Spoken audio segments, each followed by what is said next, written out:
Welcome back to Attention Elsewhere. My name is Eli, and I'm joined by my co-host Alistair. In case you forgot what we do here, we spotlight underappreciated, overlooked, and/or up-and-coming entertainment media, and yes, that does mean we tackle books, games, films, manga, manhwa, and everything in between. No medium is off limits. By the end of each episode, we hope to have initiated a conversation about a piece of art that we think has as much to say, if not more, than mainstream AAA space media.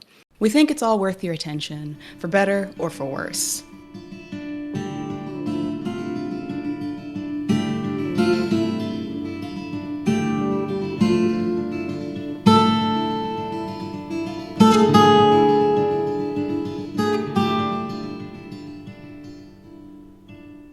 Well, it might only be episode 3, but contrary to our intro, today's media is neither underappreciated, overlooked, nor up-and-coming, but rather well-established, with a dedicated community of fan artists, writers, and theorists still extolling its virtues and complexities in 2026. But while there might be a great deal written about this game, and a great deal made of its many points of influence and inspiration, there is so much more as yet unexplored and undiscussed, and even after we're through, there'll still be more. So without further ado, we'll be discussing Rose Engine's 2022 survival horror game, Signalis, a game that I've been recommending to Eli since release. So in return for ignoring my recommendations, Eli gets to summarize it.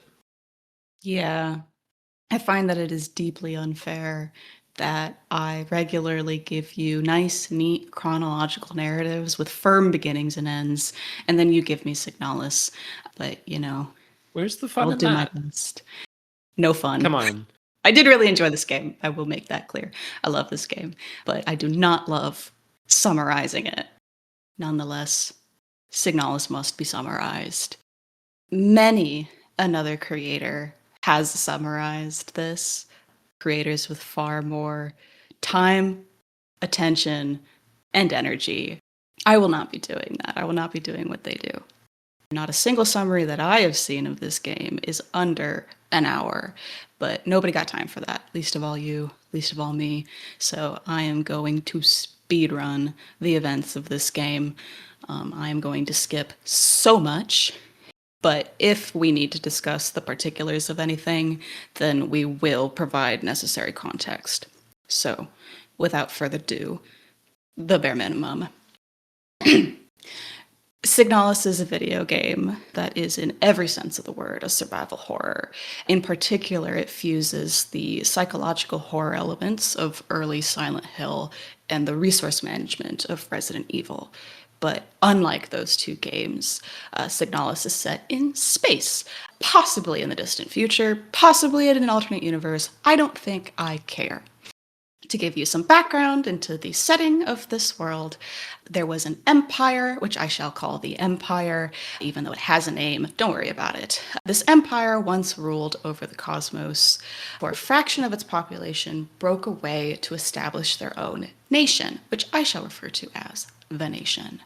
At the time that the game is set, the nation is still fighting the Empire, and the only reason they've been able to stand their ground is due to the creation and employment of a population called replicas.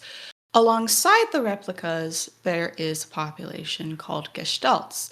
Now, you would think that gestalts are basically humans, but the actual definition in-game for gestalts is not a replica, which is not helpful. But let's just refer to them as humans for now to keep it less confusing. So replicas are basically androids, very human-like, virtually indistinguishable from humans, other than the obvious. They're really strong. They're also usually built very, very tall, but they are otherwise virtually indistinguishable from humans because a replica is created after a notable gestalt who is noteworthy in their field is recognized for such, and then the technicians of this nation basically copy and paste this gestalt's skills and personality into replica units, but not the memories. That's very important. Keep that in mind. Additionally, the memory of the Gestalt as a person, who they once were, and what influence they had in the world is deliberately erased from public consciousness. So there are a whole bunch of replicas walking around with the skills and personality of a notable Gestalt, but nobody has any memory of who the Gestalt was, least of all the replicas themselves. And there are about 10-ish, maybe 10-ish replica types. You, as the player, play as a replica called Elster, which you later learn is an all-purpose combat mechanic type, literally designed for survival horror, whom you later learn has the neural basis of like a war veteran. At the beginning of the game, Elster awakens from a pod on a crash-landed ship. Her Gestalt partner, a white-haired woman named Ariane Young, per the photo that you pick up on the ship, is missing. So Elster sets out into the wintry landscape of the planet or moon or whatever that you crash landed on to find Ariane. She passes through some gate-like structures that are like half buried in snow, and she finds a very deep hole in the ground. So naturally, she climbs down that hole. And what would you know? What's at the bottom of this hole? Another hole. So she crawls through that hole and she exits through a little room. There's lots of little things in this room, but I think the most important items to point out are a safe in the corner locked with 3 massive padlocks, a closed door with what appears to be glowing red light peeping from behind it, a radio that is attached to a computer that you can't turn on, and a little yellow book. This book is literally called The King in Yellow. Pick up that book, put it in your inventory, and the main game triggers. The radio and the computer flash to life. A shit ton of flashing images bombard the screen. This happens a lot in this game. Phrases in German and English, possibly Chinese, possibly Japanese, intermingle, and the image of the white-haired woman who looks horrible with her eyes sunken in and hair much, much longer lingers next to the words on screen. Remember our promise. Elster returns to herself in the middle of a dilapidated bathroom, staring deep into the mirror at her reflection, a la the opening of Silent Hill 2. She is here to find the woman in the photograph, who is not the white-haired woman named Ariane Young, but a similar-looking brown-haired woman named Alina Seo. Alina is a Gestalt who had been stationed in a mining/educational facility called Sierpinski, and it is here, in that mining facility, that Elster has arrived to find her. And clearly, something has gone horribly, horribly wrong with this facility. It is mostly abandoned, with corrupted replicas roaming the halls that are liable to attack anybody on sight. There are a few surviving replicas who have not yet transformed, who speak of an illness that ripped through the Gestalt population of this facility and had eventually begun to infect the replicas, which should not be possible because replicas cannot get sick. And in conjunction with some notes that you pick up, you learn that the surviving Gestalts had been quarantined in the mine deep below, and it is there that Alina likely waits for you. Although the Gestalts are all in the mine, you do actually encounter one Gestalt roaming the facility who is much like Elster. This Gestalt is named Isa Ito, and she has arrived at this facility to search for her twin sister, Erica, who is also stationed here and therefore must also be quarantined in the mine alongside Alina. The two characters part ways, and Elster continues to search for a way down into the mines. This is the part where I skip over a lot of things that happen, but I think it is most notable to mention that Elster encounters certain objects which trigger memory/dream sequences which may or may not belong to her. These sequences are different from the rest of the game, which is in third person. The memory sequences are in first person. So the identity of the character experiencing them is always in question, at least as you are experiencing them in that moment. So that happens. Elster continues to roam the facility, and she meets 2 other important characters. First is the commander of the facility, a replica named Commander Falke. Commander Falke was apparently the first to fall ill. She took a trip deep into the mind, returned very troubled, and then fell asleep. So she currently lays asleep in her bed, unable to be awoken. And in her stead, her administrator replica unit, a motherfucker named Adler, commands the base. And when you first meet Adler, he seems to recognize Elster, and he says some deeply cryptic bullshit, such as you shouldn't have returned, and then he boots Elster down an elevator. But joke's on him. Elster wants to go down to the mines, and the only way down to the mines is, well, down. So he's helping you. Sucks to suck, Adler. So, Elster continues to wander around the lower levels of the facility after getting booted down. The elevator picks up more notes, speaks to more survivors. I think maybe this is the part of the game where she fights the first boss, maybe? A giant, like, over 8-foot tall mining unit named Mynah. I love her. She's adorable. Deadly, but adorable. And then finally, Elster has everything that she needs to travel down to the mines. Now, as Elster is taking the elevator down to the mines, a cutscene triggers between Adler and Issa when Elster is not physically there. Adler is hunting Issa with a rifle. Issa's got a teeny tiny little kitchen knife. Now, if anybody has played rock, paper, scissors, they would know that kitchen knife beats rifle all the time. She sneaks up on Adler, knifes him in the eye, he drops his rifle, and he falls through a really big, suspicious hole in the middle of the floor. You return to Elster, who is now down in the mine. She doesn't find Alina, or even Issa's sister Erica. She just finds more very sad replicas, and also the same hole into which Adler was yeeted. She drops down into that hole and enters the location of the game called Nowhere, a place without a map, which gave me endless agony. It's a nonsensical space where up is down and right is left and fuck you, there's no map. This is where she also encounters the second boss, the Chimera, which is like an amalgamation of flesh on really, really tall legs with endless waving arms, who is dead set on attacking Issa, who has also made it down here.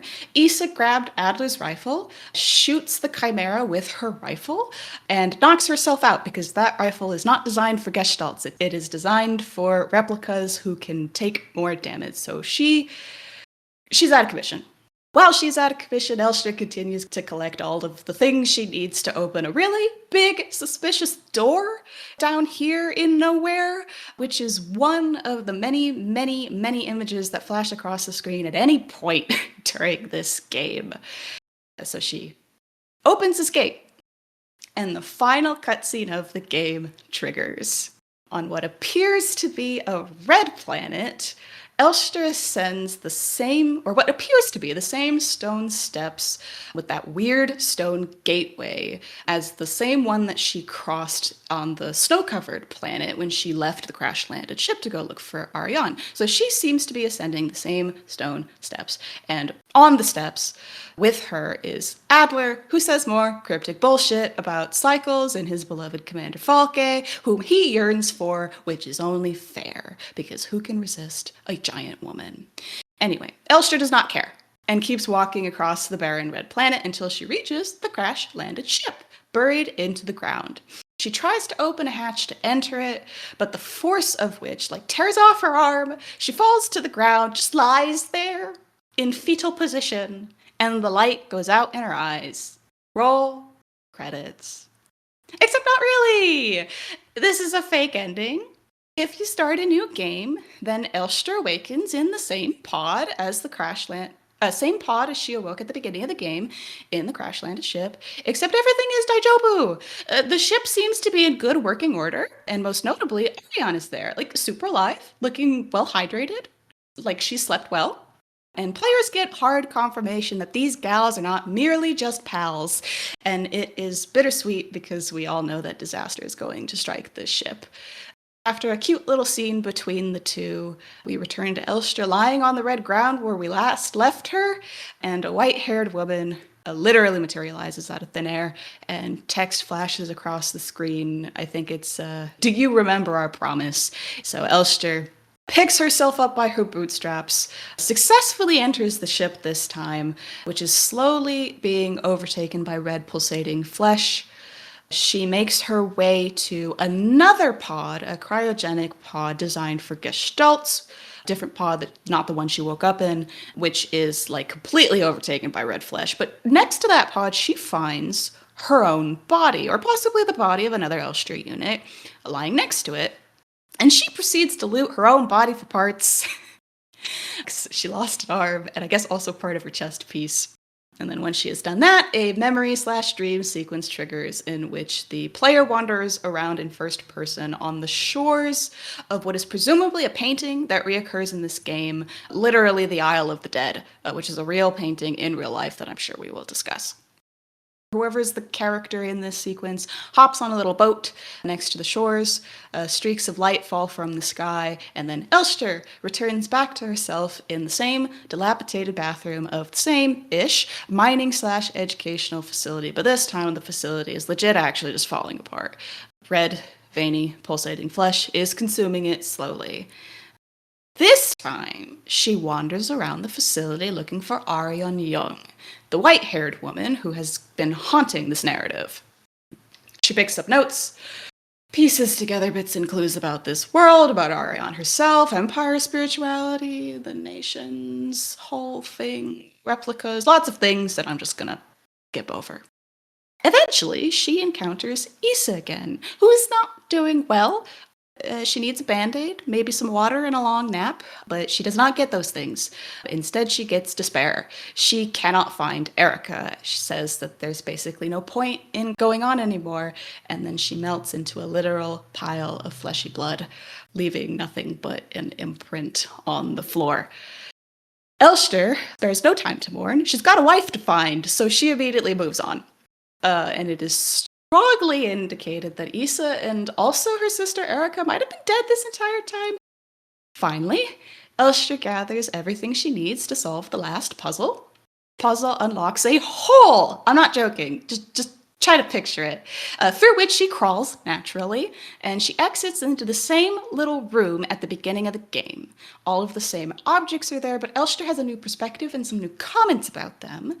The most notable objects include the safe, which still sits behind you, locked by 3 heavy padlocks. Fuck you. You cannot open it. Go look up a guide.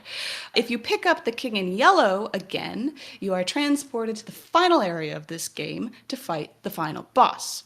The final boss is Commander Falke, the commander of the mining/educational facility, who had delved too deep, maybe, got infected, maybe, infected everybody else, maybe, and then fell asleep, definitely, leaving Adler to command poorly in her absence, definitely.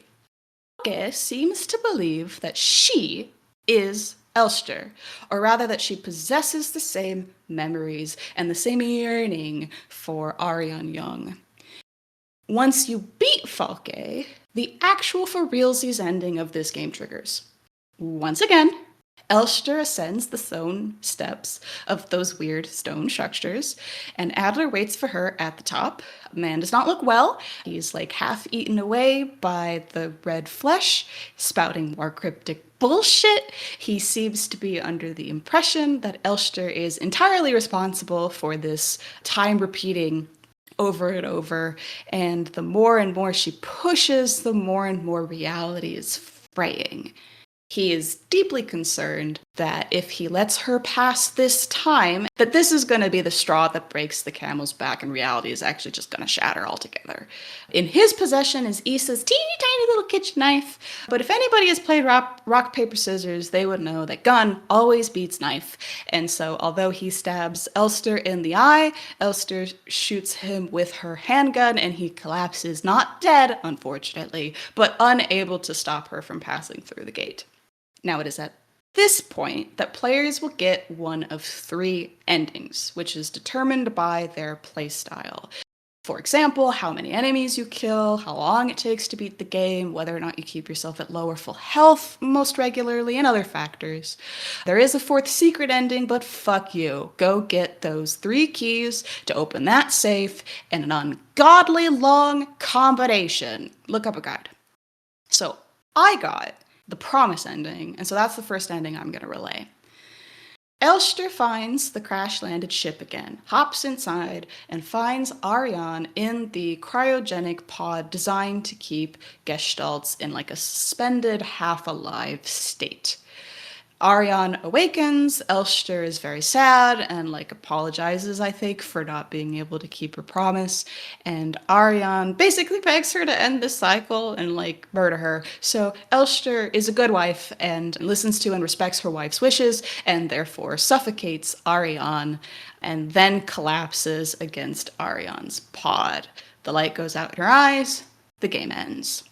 Now, as I understand it, the other two endings are just variations of this sequence. One ending, called the leave ending, sees Elster enter the ship, but the camera doesn't follow her. Elster exits it and then wanders into the barren red desert, collapses onto her side in a fetal position. The light goes out in her eyes. The last of the three main endings is the memory ending, which sees basically all the same things play out as in the promise ending, except that Elster does not suffocate Ariane. Ariane doesn't even seem to recognize Elster fully, even if Elster has an idea of who she is. Elster still collapses against Ariane's pod, and the light still goes out in her eyes, leaving Ariane still alive, but incredibly weak. So, on a scale of would James Sunderland be proud or disappointed, I got the ending in which he would be deeply proud. What could be more Silent Hill, really, than going on a quest to ensure that your wife is dead for realsies? That's the game.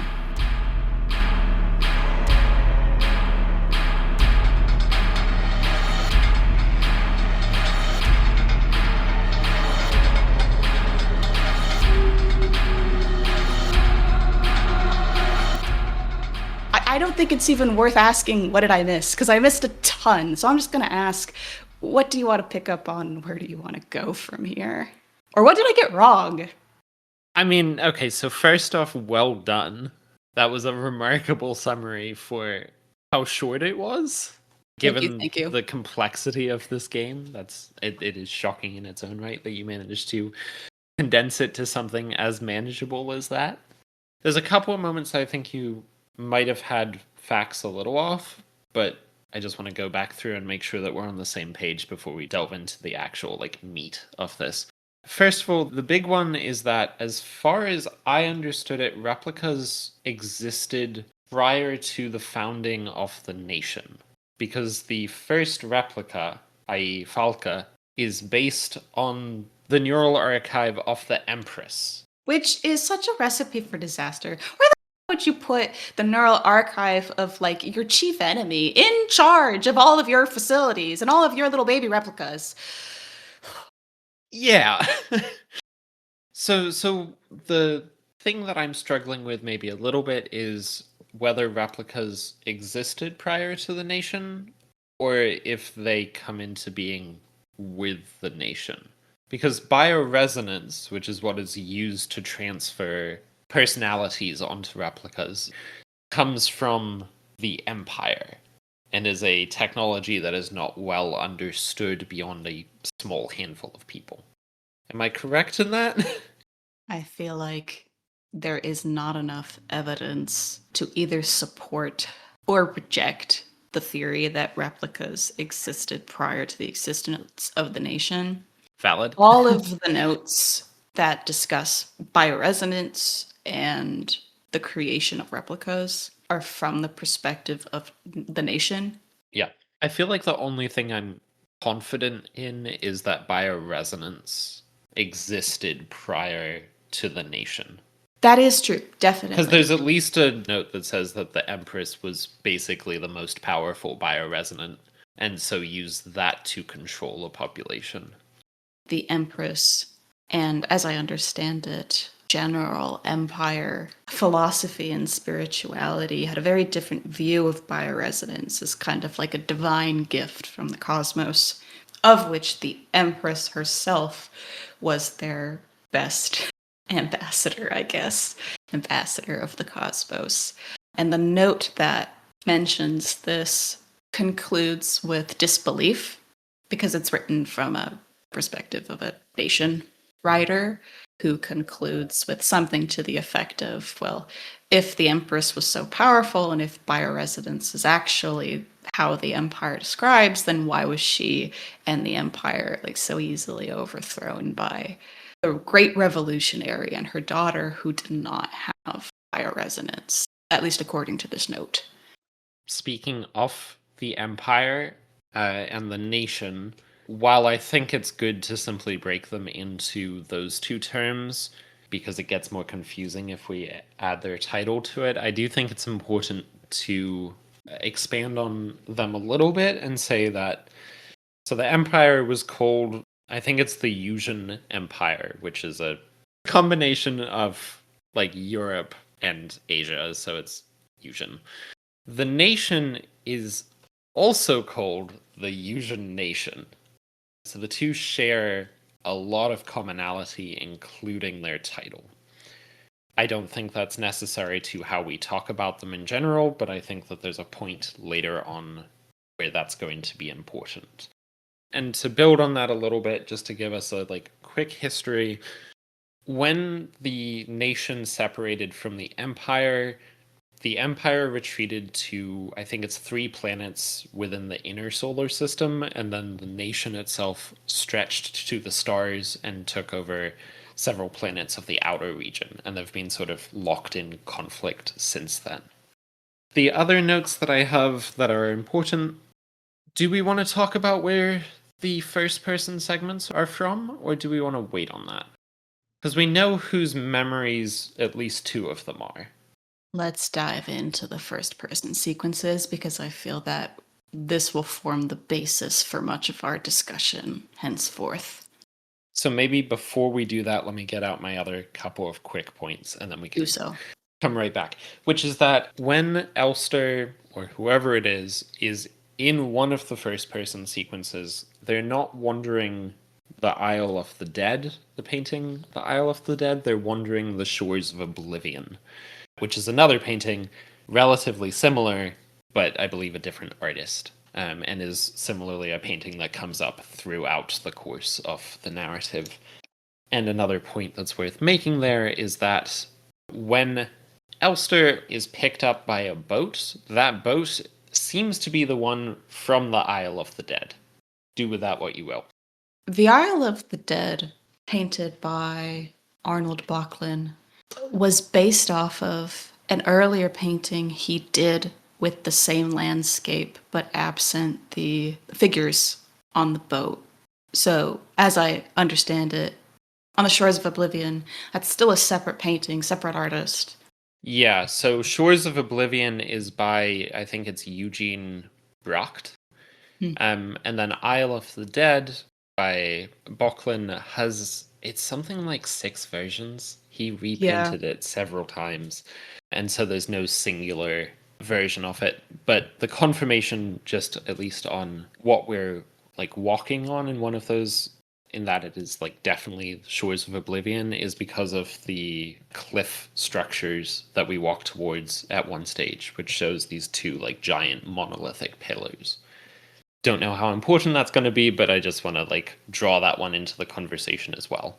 I think it is important, although we can shelve this part of the discussion for later, because what I missed in my summary, one of the many things that I missed in my summary, is that Ariane Young is a painter who keeps painting over and over and over again.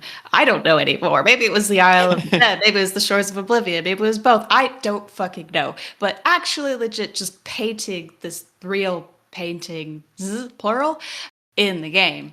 And many of the flashing images are variations of painting. All of that to say there are many actual real works of art in this game and its canon. The one other thing that I have from my notes is that we probably know the identity of Elster. She's somehow related to the Ito sisters. Her name was likely Lilith, and she was a soldier. The Christians are shaking in their boots. I don't know if we want to unpack that one yet, or start with the first person sequences and then come back to this. Let's do the first person sequences. Let's do that. So, as you mentioned in your summary, throughout Signalis, there are several sequences in which Elster seemingly falls into the memories of someone. The identity of that person seems to change, but they include a radio station in the middle of nowhere. I believe it's actually on Serpinski. Mm, Rot Front, which is, I think, a moon covered in ice, and presumably it's where we crash land. But the red barren planet is another planet. So this ship exists on two planets? Question mark. But yes, isolated radio station, tower, who the fuck knows? So, my understanding, and I feel like that's going to come up a lot because this game Mhm. is deeply subjective, is that we are experiencing one of Ariane's memories from when she was young. Because she grew Is that up. a pun? Not intentionally. Oh no, intend your puns. I'm sorry. I'm sorry. Back to the point. It was when Ariane was young. Yes. She grew up with her mother in an isolated radio station, which I believe is where she also, according to a doctor's report or something like that, it states that in this environment she became particularly sort of like creative or artistically intentioned. And it's something that the nation doesn't want in its civilians or in its population. And like every society ever, whoever wrote that note blamed mother for raising her wrong, for raising her in this isolated location with no good community to steer her right. Specifically, no good community with a warden or a guard watching over it, which is Hmm. Says a lot about the nation's culture. yeah. Then we have another memory which takes place in a school. It's also Rockfront. The reason why we know that it's in Rotfront is because if the radio tower is in Rotfront, then the school must also be, because what you learn at the radio tower by way of a letter written to Ariane's mother is that Ariane is going to be sent to school to socialize or whatever. So she gets sent to a high school on Rotfront, wherein she meets Issa and Erica Ito.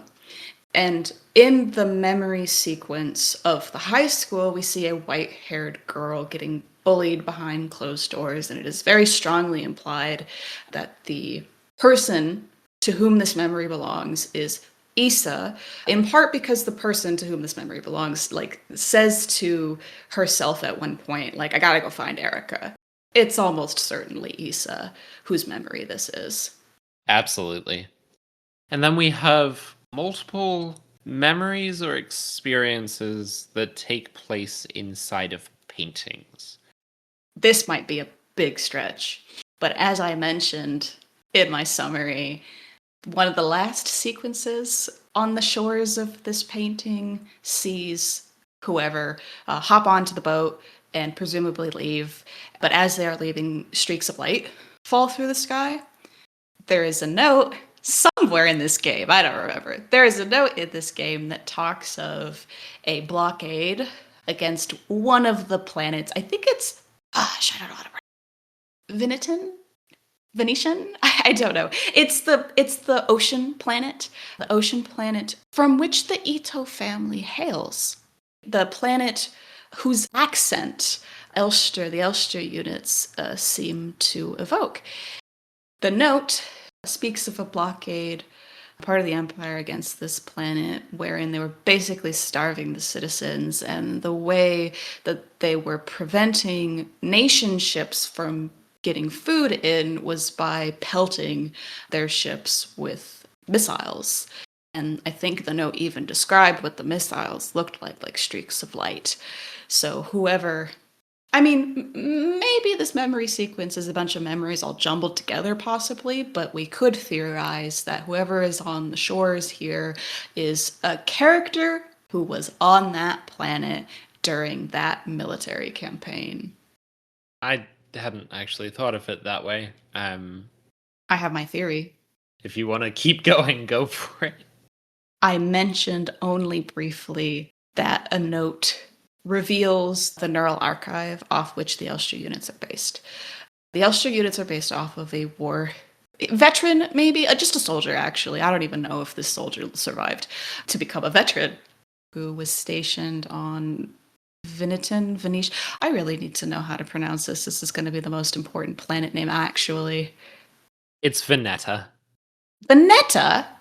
Ah, I'm just wrong on all. Veneta. Okay, so Elster is based off of a soldier stationed on Veneta. A soldier who probably knew somebody named Alina Seo. And we know this because we find another photograph with Alina in it, which appears to be the full photo that Elster has in her inventory for the first part of the game. We get to see the rest of the photo, and the rest of the photo includes another woman, a woman with her eye covered in bandages, presumably was injured, and a very familiar name listed on the back, I think, of a whole bunch of soldiers, all a part of the same unit on Veneta. One of those names is Lilith Ito, which is where the theory that Elster was based off of a soldier who is the ancestor of the Ito family comes from. And although I'm not 100% sure of the timeline here, I wonder if Lilith Ito and Alina Seo were stationed on Veneta at the time that that blockade was ongoing, where the Empire was trying to starve the planet out. Yeah, I think that's very likely, especially from the fact that when we visit Rotfront as Elster, it is in the middle of that blockade occurring, and the photo is found in the Ito's family Photoshop. So it is something that they've received seemingly from the front lines, or, whatever part of the battle or blockade is occurring. It seemingly come from that to the station. And one of the items which the Elster units are meant to avoid, otherwise their persona will degrade. And what exactly will happen, not sure. Maybe the events of this game is what would happen to a replica unit if their persona starts to degrade. But one of the things that the Elster units are supposed to avoid is photographs, in particular photographs of the war, which to me is just further, well, not confirmation per se, but just strengthens my theory that the person off of whom the Elster units were based was Lilith Ito, who is in that photo. However, if things weren't confusing enough, there is a note that speaks of the neural archive pattern for the Elster units and how the original neural archive pattern was like lost or destroyed or whatever. So they had to start basing new replicas off of the neural archive of a decommissioned unit. So it's likely that the Elster units you play as are based off of the decommissioned unit, who herself is based off of the original. So you're getting a trickle down effect of like multiple neural archives, in addition to these weird memory sequences that don't even belong to the Elster units. Like, Issa's not a replica. Ariane is not a replica. They're gestalts, and for all intents and purposes, the Elster units were not designed to incorporate those two's memories. That doesn't make any sense. Except it will, once we further discuss. So, with all of that in place, I'm hoping that we have a relatively good understanding going forwards. I'm sure there will be other things. I want to start with the thing that made me interested in returning to this game. Unlike you, I played Signalis on release in 2022 and thoroughly enjoyed it, though I didn't spend quite as much time as this go around actually unpicking what it meant and what's sort of happening within it. But more recently, I discovered an interview that I mentioned at the end of the RMA podcast, where the interviewer asks the developers about the many references within this game. And there are a lot. We've mentioned the two paintings, of course, but there is also very direct imagery taken from Ghost in the Shell, from Evangelion, a host of other things. Obviously, there's at least a little bit of Alien in there, and Solaris, among many, many, many other things. So, the experience of playing Signalis, to me at least, is a little like viewing a collage, in that if you look too closely, it appears as a series of components, those references I talked to, rather than a cohesive whole. So, two questions. Does it successfully escape the gravity well produced by its own references? And if you, like me, agree that it is in fact more than the sum of its parts, why rely on, or at least draw attention to, all the other great works of art that it's pulling from? I'm going to answer your question askew. Try to just kill two birds with one stone. Two questions with one answer. So, when I was looking into other reviews for this game and analyses, I came across a reviewer by the name of Logan who wrote the article Signalis and the Art of Influence, who I think says it best that Signalis's influence is also subtle, rising subconsciously from the hundreds of works of art that artists consume and that leach into their work without their intent. Much literary criticism is based on this idea, the notion that the author is dead, and that any arguments about a piece of art, including its similarity to another, is valid as long as it can be supported by evidence. And I fully agree. I think that as an artist myself, that all artists are influenced by the art that comes before them, the art that they admire, the art that they are inundated in, even if they don't admire it. And I think that Signalis says the quiet part aloud, which is that all art is influenced by other art, except Signalis is not trying to disguise its influences. It's not trying to present itself as a wholly unique and wholly original piece of art. It goes so far as to even bring in the artworks which it references and incorporates it into the game's canon, which I think furthers a theme in the game, which is the blurring of lines between subjects. To return just for a moment to the memory sequences in this game that seem to belong to other characters, that might be evidence that the lines between minds, personalities, and subconscious psyches are starting to blur. I mean, we do get some evidence of this in Commander Falke. Commander Falke is becoming subsumed by Elster's memories to the point where at the end of the game, before you fight her, she seems to be convinced that she is Elster. And I think that Signalis's treatment of art just furthers that blurring of boundaries. So, would you call Signalis a gestalt? In what way? Is this the part where we define what a gestalt is? I mean, if we're going off of the actual definition of a gestalt rather than perhaps what. Well, the game may agree with this, but a gestalt, as far as I understand it, is a culmination of different pieces that create a whole, something that is greater than the sum of its parts. Which, despite this game's refusal to use the word, is actually just a human person. Though we may wish to question whether it's important that gestalt are not. Well, they're not human. But as far as the game is concerned, their only defining trait in some ways is being not replica. So basically, if the definition of a replica is that it is a copy of a gestalt, then what a gestalt is not a copy. And a copy is usually a faithful, complete replication of a thing so that it is indistinguishable from that thing. But a creation, just speaking from the perspective of an artist, is a collage. It is a whole bunch of things put into the same pot, stirred a little bit, and the more things you put in it, the less unlike any of its individual ingredients it is. Yeah. Yes? Mm-hmm. Agreed. Cool. Cool. Does that answer your question? Questions, plural? Did the stone kill the birds? More than killed the birds. Killed the sky.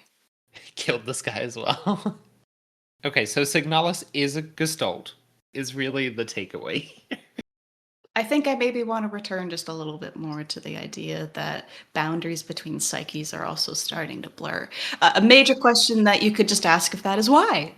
Why are the boundaries between psyches starting to blur? Within Elster psyche, it makes perfect sense. Like, the Elster units literally have the same skills and personality, consciousness even, copied and pasted. So the lines between their individual units' selves, the other Elster units, as well as the original neural archive, like they kind of all share the same mind. So if the boundaries start to blur, then it makes sense that like their experiences and memories would also start to blur. But why are the other characters? Why Commander Falke, who's another replica? Why Issa and Ariane, who are both gestalts? Why? We're going to start with the narrative reason, which is itself sort of a theory rather than truth, which is that it all begins with Ariane, who, at the point in the timeline that we're at, the ship, the Penrose that Ariane and Elster are on, has failed in its mission. It has failed to find new worlds for the nation to colonize. And so we're now in the degradation period of the mission in which things start to break down. The ship is breaking down, Elster is breaking down, Ariane. Irving, getting sick? It's kind of unclear. Yeah. And the thing that it took me way too long to realize is that Ariane is bioresonant and likely one of the most powerful bioresonants in this game, in that it is her signal, her reaching out to Elster to fulfill the promise that is made, which is for Elster to kill her at this point of no return. That is then amplified by Falca. Falca units are known to be bioresonant, but they're powerful insofar as they can exert their will over others in a space. But they're not like the Empress, and they're not like Ariane. They act more as amplifiers rather than their own. Yeah, the Falke units are literally designed to exert control over other replica units. And there are some replica units that are just like a toe away from what the Falke units can do. Like there's I don't remember quite, I think, is it the, fuck, I don't remember. But there are some units that literally share a hive mind with each other, like within the specific unit, that find themselves particularly susceptible to Commander Falke's psychic manipulations. Yeah, and so Sierpinski Station, which is where the Falca unit is based, is one of the furthest places from the edges of the nation. It is a deep space station, as far as I understand it, and so likely picked up Ariane's bioresonance and sort of amplified it through their own facility. We can determine why Falca was so susceptible to this. I think it has something to do with her passing through the gateway in the mines, or She touched an artifact. What that artifact is, who knows, but it's down deep in the mines. because it's after Falca goes into her comatose state that this all occurs. And so what ends up happening is Sierpinski Station is affected by Falca, which is affected by Ariane's degradation in deep space. Who is, in theory, still alive to broadcast this message because she's stuck in the cryogenic pod, which keeps her in a half alive state. And so what we experience through the game can be attributed to two minds, at least, as well as those that exist within the spaces that those minds control. So Falca and Ariane end up being, as far as I understand, they end up both being dreamers, essentially. Which would explain why Falke uniquely seems convinced that she is Elster. Like all the other replica units who are succumbing to this quote unquote illness, as they call it, or who have succumbed, do not seem to believe that they are Elster. But Falke does. And if Falke is the unintentional recipient of Ariane's message to Elster, then perhaps Arion's force of will just sort of overrides Falke's and convinces Falke that, like, oh, I must be Elster because she's talking to me. Because Falke is trying also to fulfill a promise that she cannot possibly from where she is. Mm-hmm. And then when you beat Falke at the end, Falke says something to the effect of, like, to Elster, now we are one. So that might be Falke's way of fulfilling her promise. Yeah. I want to briefly look at where those dreams collide and split, because there is a literal section in this game called Nowhere. And there's also a place in this game where the location is just censored. As fuck you. Yeah. Where are you? You don't even get to guess. So my theory, and I've seen this one echoed, is that for the first half of the game, Sierpinski is more Falke's dream than anyone else's, and then Nowhere happens, and then the rest seems more aligned with Arion. It's not that these dreams are actually separated, they feed into each other, but that there seems to be a space in which we move from one to the other, or that we transition somehow into being closer to Arion's fading or degrading consciousness. As I was researching other people's theories, thoughts, analyses, opinions, I found there was this dichotomy between two types of theories, one way more prevalent than the other. Most prevalent theory being, I think it's literally called the dream theory, which is that this is all taking place in Arion's head. All of the characters as we understand it are just figments of Arion's imagination.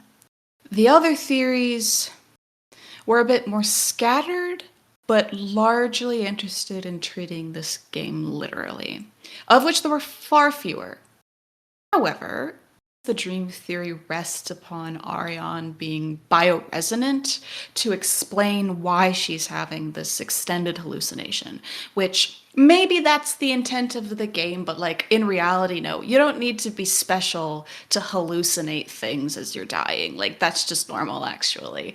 Any old character could have death dreams. Does that negate the dream theory in Signalis? Not really, it just weakens it in my opinion.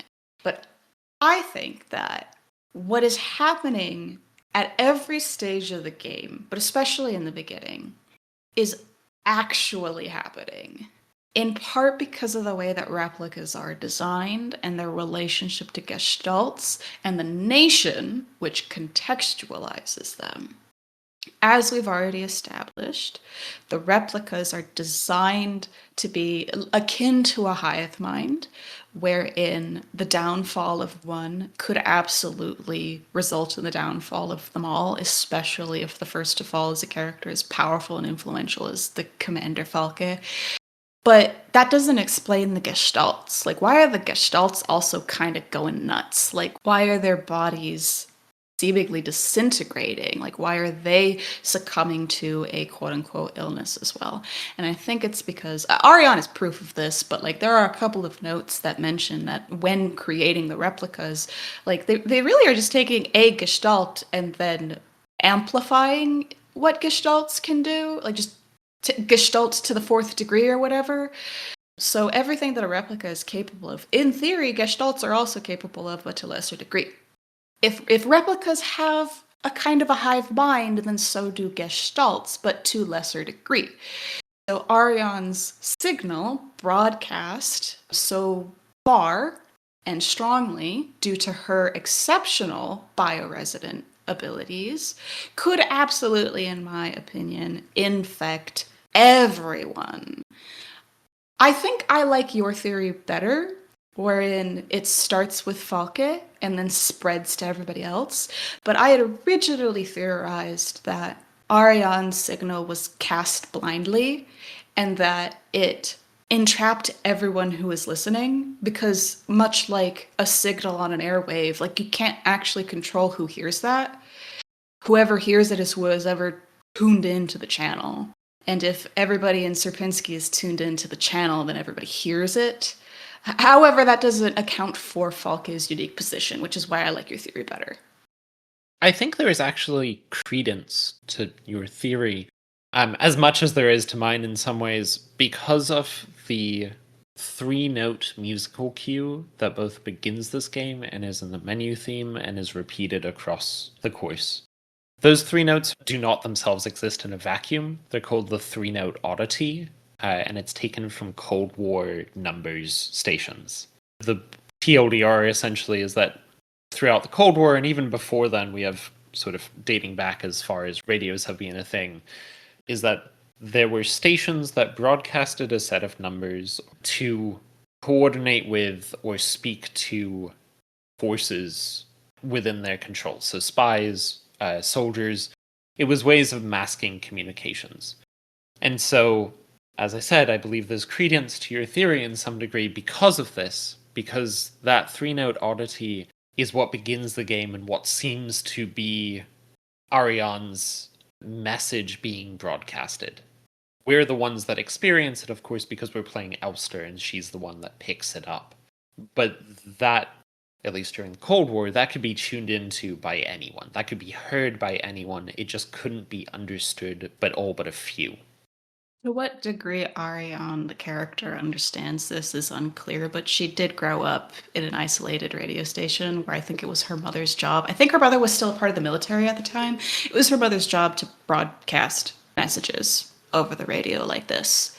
Yeah, I'm starting to line up pieces, so I might have to just run something by you and see what you think. Go ahead. We're told throughout that there are spies within the nation, people that are working for the Empire. And one of the notes I think we find about Ariane and her mother, or at the very least her mother, who, as far as I know, isn't named within the narrative, is that... Iris. Oh. Iris. Iris Young is Ariane's mother. Camilla Young is her aunt, who says, this bitch needs socialization. Put her in school. Okay, yes.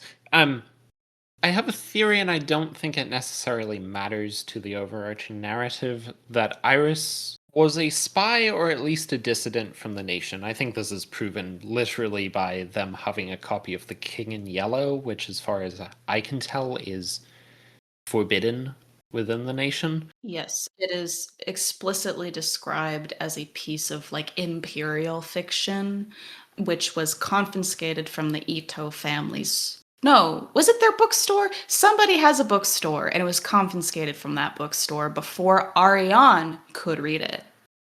And I think we have a note somewhere that states that Iris would take notes in a copy of The King in Yellow as she was working at the radio station. This is not to say that, like, Ariane is, like, some great plot to overthrow the nation. Well, regardless of whether or not Mommy was a spy, Ariane's very existence is testament to a seditious counterculture, because Ariane likes art. She likes music. She's more, like, expressive. She's just generally more interested in the softer things instead of the cold, hard, practical war things, which is the very reason why she gets booted out of her mother's embrace into high school. I think that teacher's note somewhere is like, I hope they beat some discipline into her, because this girl's too fruity. Little did they know. She was the ultimate fruit. Yeah, she was the fruit to rule them all. So, I don't know if this is quite the most natural segue here, but like her artistic endeavors is in part reflection of her bioresonant abilities. Bioresonance, as it is commanded by the nation, is considered a tool that is devoid of any kind of divine cosmic significance to which the Empire gives it. Nevertheless, they seek to harness bioresonance for their own purposes, and I think they hold bioresonant ability in very high regard. Hence, Commander Falke, like, existing at all, like, as the most important, most powerful unit in a facility because of her bioresonant abilities. Ironically, the nation, as it tries to produce bioresonance, literally beats it out of gestalts capable of it. In a sense, art, or at least artistic sensibilities, translates to power. Power which the nation tries to suppress. Which is why we have the replica units that act as amplifiers to Falke, who I think their fetish item is a book. Is that right? The ones that end up in the library. I think it might be the Colibris, but do not quote me on that. Yeah, KOBR's bioresonant specialists. Yes. There are other units with an interest in art, like the Oiles, I think is how you pronounce it, like to sing and dance. Yeah. For the KLBRs or colibris, it is stated that if a problem should arise with these units, in quotes, for persona stabilization, colibris should have access to a well stocked library. A good many of the fetish objects which stabilize each individual unit type, and by stabilize, I can only assume that means prevents them from recalling who they once were and going through what is basically this game and getting very confused about who they currently are. Every unit has a fetish object. Alternatively, every unit has things they should avoid. And I believe that every single unit, regardless of whether or not they need to hang on to or avoid, has something to do with an art form. There are units that like to sing and dance. There are, as you just described, there's the units that need their well-stocked library. Elster herself must avoid war films and photographs. Those are art forms. Also, music. I feel like Elster just needs to avoid all the art forms. All of them. Even Adler, that motherfucker, whom we will discuss. I think his fetish object is journals or like diary keeping. Either way, it's very important for him to journal and journal often. In fact, many of the replica units are encouraged to journal often, but I think he is especially encouraged or something. But that's an art form, that's writing. Each replica's existence is intricately bound up in an art form to either keep them stable or destabilize them. Perhaps that's not all that different from the Gestalts. Although, there is some distinction. Ariane's artistic sensibilities indicate her power and her potential. In the replica's case, what I find interesting is that their relationship to art is a tool for control, whereas in Ariane's case, her relationship to art must be controlled. Yeah. I think I have a bit of an answer, which is that none of the replicas, given that they are sort of controlled by art forms that they can or cannot connect with or use, none of them seem to create in the same way that Ariane does. Adler might be the closest insofar as he is meant to journal. He's So he is. constantly journaling. You pick up so many of his diaries. Get sick of the man talking to you both in person and out. He's a We'll get to him. conversationalist. He loves the sound of his own voice, and he's the only one who loves it. No wonder Commander Falke went to sleep to get away. We'll talk about him in depth, unfortunately, as the man does not deserve. But I do think there's an importance to the fact that we never see art. And by art, I mean things created simply for the purpose of creation from any of the replicas. It's only the Gestalt that seem to create without boundary. And of course, a lot of that is forbidden by the state. Yeah, for what I understand to be the purposes of efficiency, to support the war effort, that all of this frivolity is not going to help us win, and therefore we need to get rid of it. We need to cut it out like a weakness. Didn't really succeed in that. In fact, in my opinion, all the nation's attempts to squash that, it's like they set up the dominoes for their own downfall, and Ariane just like flipped the first domino. Yeah. Think about it. If the nation had just been like, you be you. Everybody just lived their lives. We're going to still fight the Empire, but like be creative while doing it. If they had cherished life a little bit more, then maybe they wouldn't have made Ariane into what she was.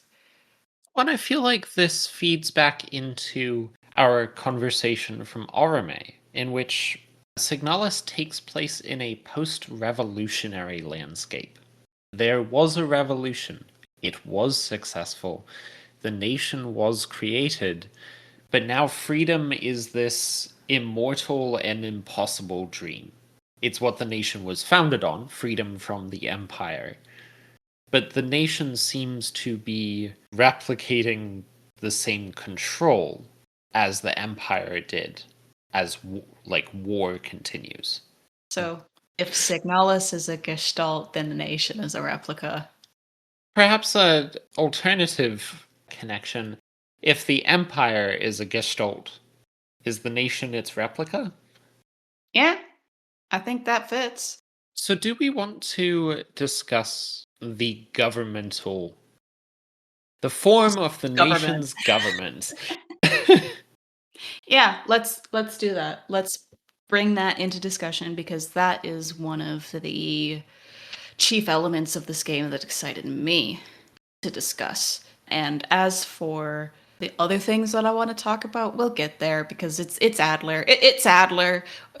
We're not gonna not discuss him. So yeah, let's go on this little tangent. We'll cycle back to that motherfucker. As if this is actually a tangent. This is a whole component. This Yeah. is just one piece of the collage that is this episode. So let's start with maybe the easiest one insofar as the least amount of information is available for it. In that, what is the empire? And then off of that, let's go back to the nation and try to define the nation.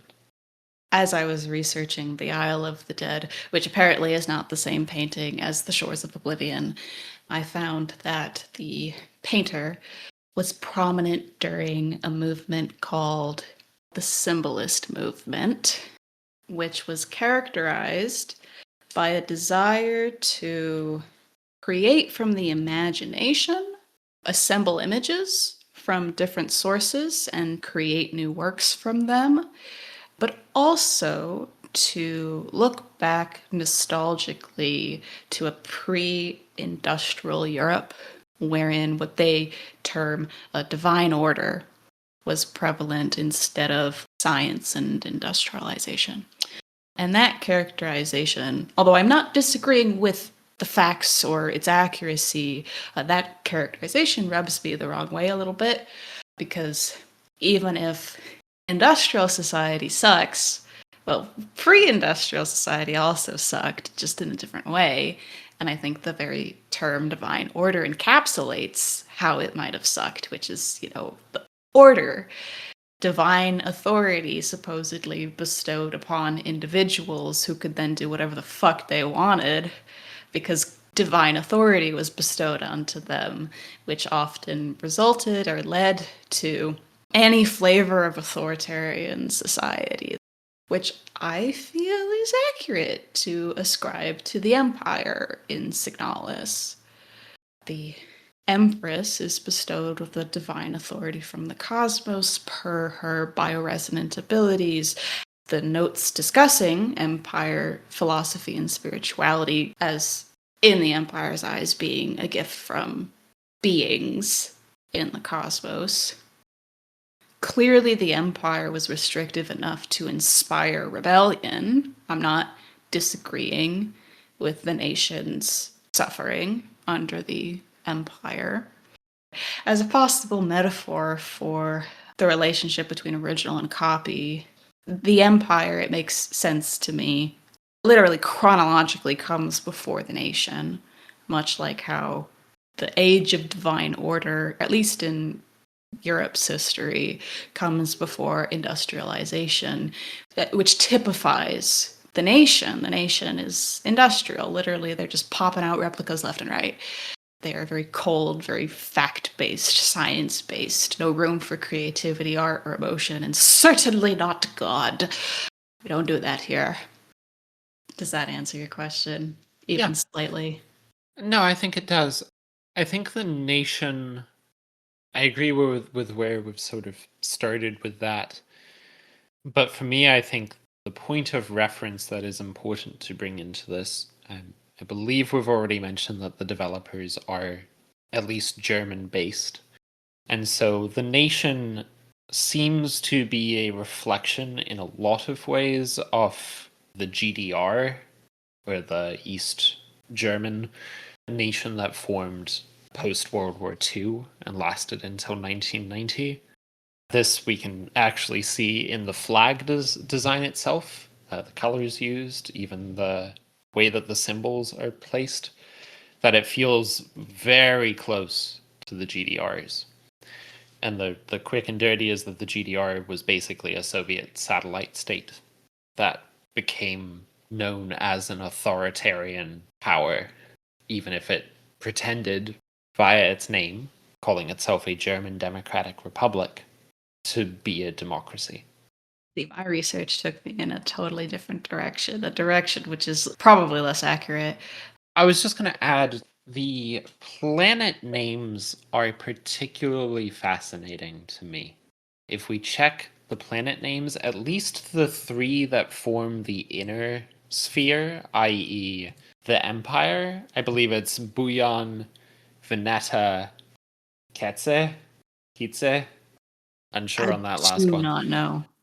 It's the red planet. Yeah, all three are lifted from Slavic folklore, which came as a bit of a surprise. It positions the Empire almost as a sort of, if we're using the Cold War backdrop, it positions the Empire almost as a Soviet Union or Russian entity. All of this to say is that your research and theorization is way more convincing than what I will put on the table, but nonetheless, I'm going to put it on the table. Put it on the table. Much like putting mac and cheese without spice next to mac and cheese with spice. So, my spiceless cheese. I latched onto the German in this game and took a look at, like, not Nazi Germany, but Nazi Germany, before the Nazi Party like rose to power and established their foothold through legal, legitimate means.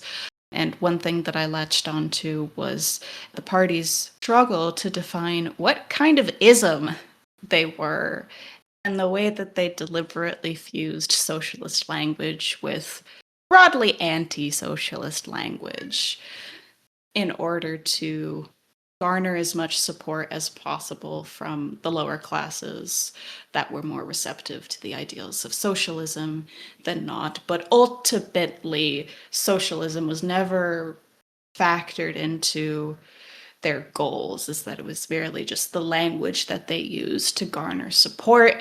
But as I was researching specifically this time period, and I'm very sorry if this is going to take us in a totally different direction, but as I was researching this time period, I was plagued by the question, why women? Signalis is I'm drowning in women. Not mad, but confused. Like every single character in this game, regardless if they have a name, if they're notable or not, is a woman. Fine by me, except for Adler. We'll get to him. It's not just Adler either. Several of the doctors and people mentioned on email chains have masculine names. We can't necessarily say that they are men, but yes. There is at least one confirmed male gestalt who is the subject of a patient's record in like medical records, who is gendered. But as far as I can tell, there are no replicas who are men, because men have never done anything noteworthy in the life other than serve important women, I guess, at least in this universe. But nevertheless, all the important characters whom we care about, except for Adler, whom we also don't care about, is a woman. And as I was looking into the possible backgrounds, societies that this game could have been taking inspiration from, like I was left with that question, why women? Why women? It feels more intentional than just saying fuck you to societies all around the world. And as I was exploring specifically as the pre-Nazi Germany, the way that Hitler characterized women was fascinating. And let me actually pull it up. But there was a speech that he gave to the National Socialist Women's League where he said to them... Oh, good. Hitler quotes. Yeah. Hitler derogatory quotes, where he said, "The woman gives an internal self-sacrifice, an internal pain and suffering, blah, blah, blah, blah, blah. Every child that a woman brings into the world is a battle waged for the existence of her people," which did not clear up my confusion, but helped with starting to build the puzzle and put the pieces together. Signalis is a game with most of the women that seems entirely uninterested in sexual reproduction, which is the tenet of fascist and broadly authoritarian states. Body politic is obsessed with controlling sexual reproduction, and so is the body politic of a lot of fascist and broadly authoritarian states. But Signalis doesn't seem to care. And it is feasible because replicas do not need to have the sex. They're created in a factory, I presume. And although I don't know if this at all answers the question of why women, I just further tumbled down the rabbit hole and landed on the cold, hard ground of asexual reproduction, autocannibalism, and autophagy, which, for those of you who do not know, asexual reproduction is the ability to replicate oneself and produce basically clones as your offspring with no need for assistance from any other member of your species. Autocannibalism is cannibalism of oneself, eating your own body parts. Autophagy, a little more complicated and also kind of a new term for me, so I'm going to try not to misrepresent it, is basically the cell starving itself, the cell shrinking with the primary benefit of aiding the whole organism in surviving starvation because there's less energy that needs to be expended and consumed to keep the organism functioning, but the primary detriment of being more susceptible to disease. I don't know where I'm going with this, but here is my unspiced bowl of mac and cheese that I've just dumped pepper in. Here you go. How's it taste? As I happily eat the delicious bowl of mac and cheese that you have put in front of me. This is really good. What's the recipe? So, when you first posited this question to me, it's not that I disagreed with the terms being used. I largely agree in general, but I feel like there's a perhaps fourth term that we need to bring into the equation, and that is because Signalis is absolutely a work of Gothic fiction. And so if we're talking about Gothic fiction, we kind of need to talk about incest.